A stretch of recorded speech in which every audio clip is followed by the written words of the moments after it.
Say there, stranger. Remember me? I'm that stranger who stalks your sanity. I'm here today, August 2nd, 2024, with a sort of public sanity alert. Truth be told, I've been wanting to do something along these lines for a while. However, I have quite a few projects on my plate which take priority. But I'm taking this opportunity to address the subject, the genre of what is called, I believe, adult fantasy fiction. I'll say AFF for short. Now, as you might infer, this is a genre of modern entertainment, largely coming out of Hollywood, that doesn't really appeal to me. And I can say that I have never watched a film or TV series in this genre. Nevertheless, over the past couple of years, my attention has been drawn to it, largely because I realized that the so-called culture wars involve various aspects, and one of those, a powerful factor in the culture wars, is the AFF material coming out of Hollywood. It is of no interest to me at all, yet I began to follow the phenomenon, I'd say over the last couple of years, now and then, and I observed that certain parties on the internet who are apparently fans of AFF were launching an attack against Hollywood, and this by now, some of you may know, is quite a famous event in the world of, say, the American public and possibly the entire world, because these films, these adult fantasy films coming out of Hollywood, are imported to the entire world, exported to the entire world. So, what's it all about, Rome? By the way, Rome is an insider term in my in-group for the ethnic and racial variations of the human species. So Rome, which is a Coptic word meaning humanity, refers to all of the variations of the human races except one. I can tell you at the outset that I perceived this aspect, this factor in the so-called culture wars as being really crucial to our future on this planet. Why? Well, because I teach about the faculty of imagination, and I teach people how to use their imagination in the optimal manner. And I consider AFF to be an extremely bad choice in the use of imagination. I often cite an alchemical formula from a 17th century document called The Art of Gold Making, in which it says, I paraphrase, "Let thy actions be guided by the true and not the fantastic imagination." So, I propose to you, do you know the difference between the true and the fantastic imagination? Now, in my view, AFF is a product of the fantastic imagination. And in that respect, it is deviant, perhaps even toxic, and most certainly directs the human mind away from the proper use of imagination. I'll start out by quoting someone that I have followed in tracking the the outrage and objection of fandom being those people who follow AFF films and franchises and characters and plots. The outrage of the fandom against Hollywood since a few years now, maybe 4 or 5 years, What this battle devolves upon is the fact that Marvel Disney, as it's called, because it's coming out of Marvel films and Disney films and so forth, have produced a number of movies which demonstrate the woke culture and the indoctrination of woke Marxism. So they have seized upon the pre-existing vehicle of AFF as an opportunity, an instrument to propagate woke Marxism. So you find that many of the films and franchises and TV series show race-swapped and gender-swapped characters. And the plots of those films are no longer true adventure series. They are no longer variations of the heroic cycle associated often with Joseph Campbell's model of the monomyth. They show variations, deviations, distortions, and degeneration of that primal theme of the hero's journey. So I will quote the individual who runs the site Nerdrotic, not site, but YouTube platform. And this is the platform that I have used most consistently to follow what is happening in the battle between fandom, which means the tens of millions, perhaps hundreds of millions of people who follow AFF, and the studios producing the material of AFF. Now, Phil, who's a guy I'd place in his mid to late 40s, is savvy and well-informed and articulate spokesman for AFF and the fandom. And Phil, I will quote as saying, "Pop culture is culture." That is an exact quote. I stand today, and I would be really pleased if this message ever got out to Phil, that I, as one individual, consider that statement to be completely wrong and misleading. Pop culture is not culture. Pop culture is juvenile culture. It's culture for children and juveniles.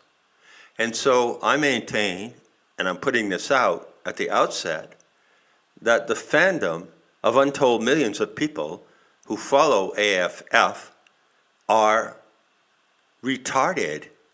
They are juveniles. They suffer from what is called maturity stop. In my opinion, no serious, self-aware, mature, adult individual would ever follow these films, ever. You have to be really using your imagination in the wrong way to be interested in any of this material. So, of course, one might object, who in the F am I to dictate the right and wrong way, to use the faculty of human imagination?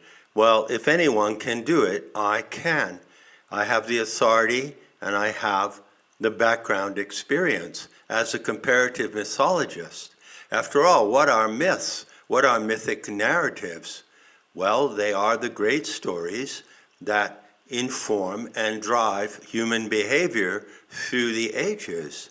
And these myths have diverse and rich cultural variations. So you find them in every folk group, in every ethnicity, and you find them expressed in the great legends, epics, and myths of the various races.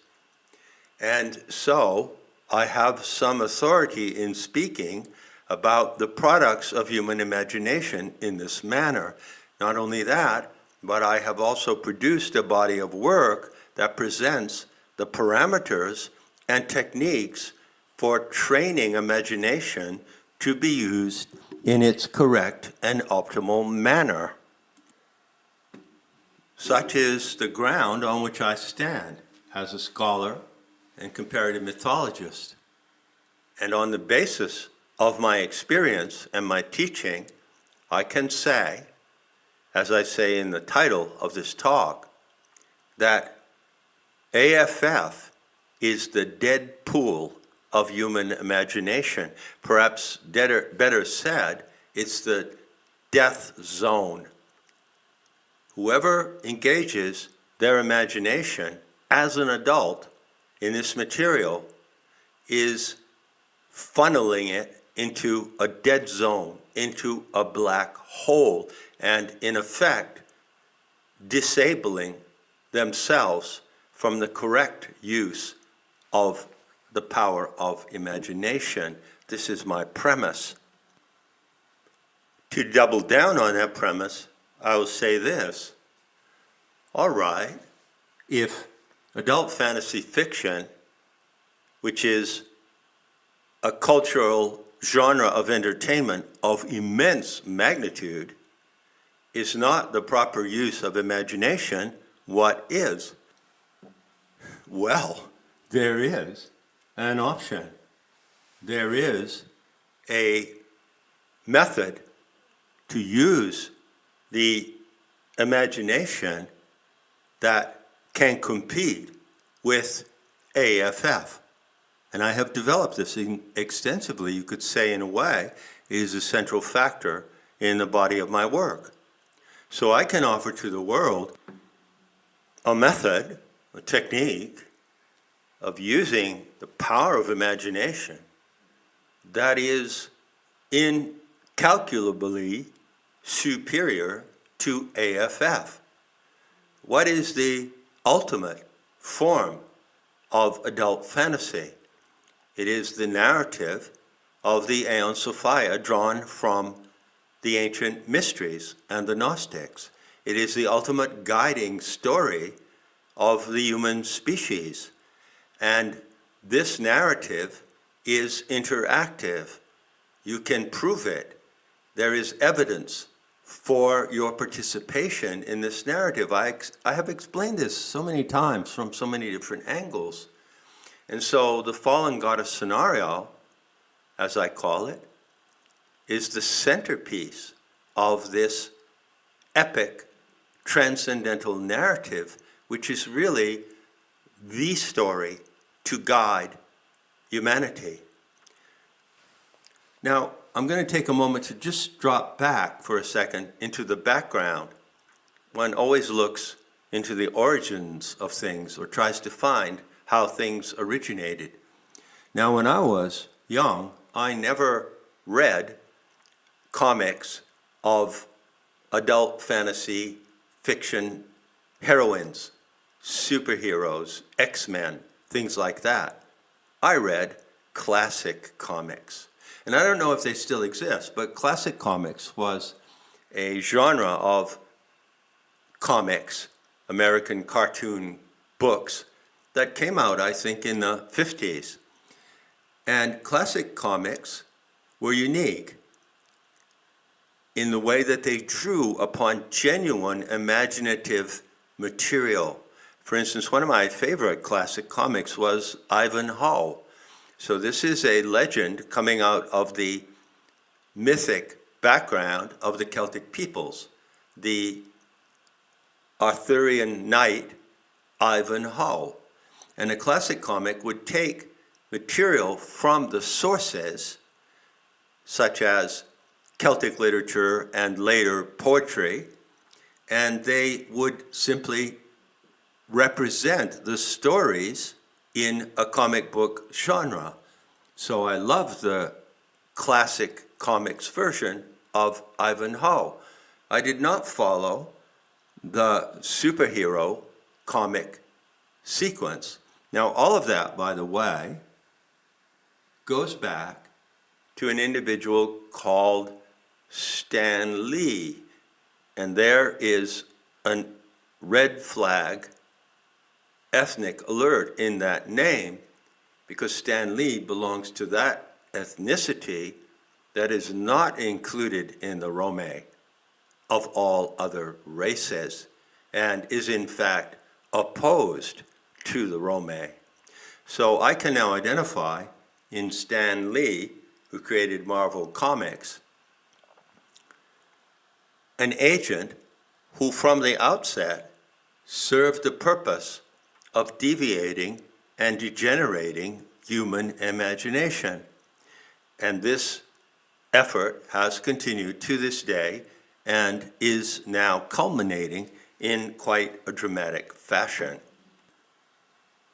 So once again, briefly, in my response to Phil of Nerdrotic, I would say no, pop culture is not culture. Classic culture is culture, period. All true culture has classical, preceding classical sources in literature, art, science, philosophy, music, whatever. Now, to conclude this talk, I will confess that I am extremely reticent to devote even a few seconds of my precious time to investigating AFF more than I need to. For instance, I'm sure that someone in fandom could cite 20, 30, perhaps 50 different names of franchise films and different names of characters in those films based on the original plots, based on spin-offs off the plots.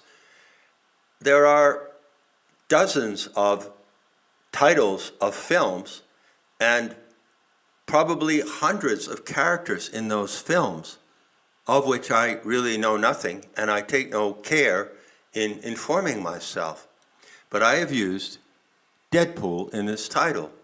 Now, as far as I know, Deadpool, which I take as a metaphor for a dead end, is in fact the name of some superhero character with superpowers. So it happens that Deadpool is the name of a character and Wolverine, and so the film Deadpool and Wolverine is debuting as I make this talk.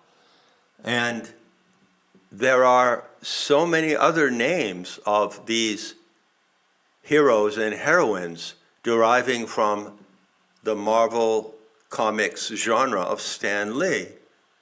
So many. And there are so many untold millions of people who do not only watch these films and franchises and spin-offs and TV series as entertainment, but they participate deeply, empathically in the plots and characters, and they buy the merchandise. So you can see behind Phil of Nerdrotic dozens and dozens of miniature figures of characters in Star Wars and other epic, so-called modern epic film franchises. So here you see the situation of adults who are retarded and who cherish these characters and plots and who surround themselves with gimmicks and icons of these various characters such as Wolverine and Deadpool. By the way, Wolverine. Now, that's a character in some Marvel Disney series, but to me, it's a trope to something else. So when I see Wolverine, I don't see any of those movies because I don't watch them. I see the clue to something else. So who is the true Wolverine? Well, there you have to go to answer that question. You might go. You don't have to go anywhere. You can sit there on your ass and go nowhere. But you might look into the dicey subject of historical revision. And that's where you would find the real Wolverines. And they are those who are dedicated, they are warriors, dedicated to overthrowing everything that opposes the well-being, prosperity, and optimal experience on this planet of the Rome. Well, that's perhaps rather a digression. I prefer to not elaborate further and bring this little talk, this critique of AFF to its shuddering conclusion. Pop culture, I repeat, is juvenile and retarded culture. True culture is based, as it has always been and always shall be, on precedents, on something that worked before correctly in human imagination. And so, I am grateful to this topic. I am grateful to the topic of the culture wars. It gives me the opportunity to bring to your attention that alchemical adage: be guided by the true and not the fantastic imagination.